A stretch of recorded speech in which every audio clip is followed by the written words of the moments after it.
So, what happens when a leader thinks their power, well, it doesn't come from the people they rule, but from something way higher up? Today, we're going to dive into the mind of Spain's former dictator, Francisco Franco, by looking at one of his most telling quotes.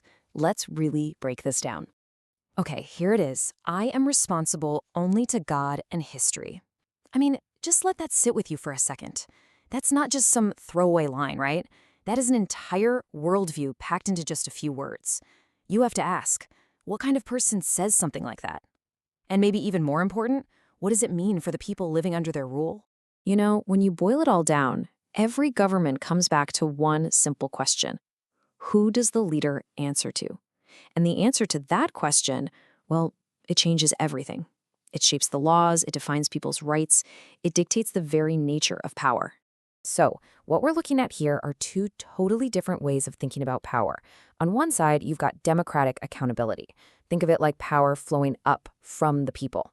The leaders, they have to answer to voters, to the Constitution, to the law. But then you've got Franco's model, the authoritarian mandate. Here, power flows down, from God, from history, whatever that higher source is. And the people, the voters, the laws, they're just not part of that conversation about who's in charge. Okay, so if you're a ruler and you genuinely believe you only answer to God and history, how does that actually play out in how you govern day to day? Because that belief, it isn't just some abstract idea. Nope, it becomes the actual blueprint for a very specific style of rule. Let's take a look. And yeah, that method has a name, authoritarian rule. The key part of this whole definition is right there, not constitutionally accountable to the people. See, it's the political system that just makes sense if you think your responsibility is somewhere else. I mean, if you don't answer to the people, why would you ever create a system with checks and balances to make you answer to them? You just wouldn't. And this right here shows you exactly what that looks like in practice. You centralize all the power with you crush any political opposition, you use repression as your go-to tool to keep things in line. See, these aren't just random evil things a dictator does for fun. They're the totally logical next steps that come from a worldview that has already decided public opinion doesn't matter. The actions really are just a symptom of the core belief.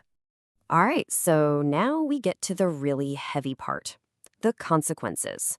When a leader has all this power, unchecked by the people, and they believe it's justified by God, what actually happens on the ground?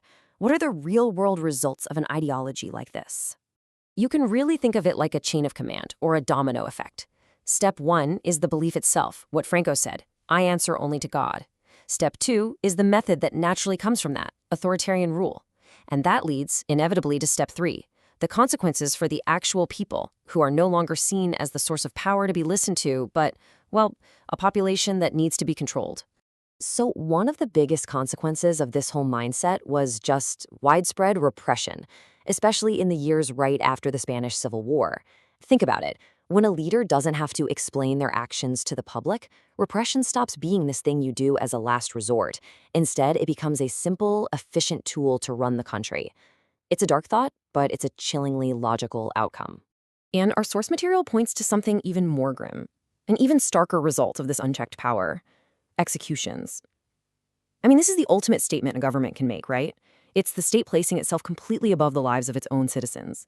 And it's the final tragic destination for a leader who believes they don't answer to the people they rule, but to some higher, unseen power. Which brings us full circle, all the way back to that original quote. Because remember, Franco didn't just say he was responsible to God. He mentioned a second judge, didn't he? He invoked history. And when he said that, he was essentially making a huge gamble. A bet that one day, future generations, people like us, would look back and say, you know what? He was right. He was trying to get a verdict from a court that hadn't even been assembled yet. So that really leaves us with this one big crucial question. Franco wanted to be judged by history. Okay, well, now that the history of his rule, with all the repression and the executions, is on the books, how is that court supposed to rule? What does it really mean for history to be the final judge? That's definitely something we're thinking about.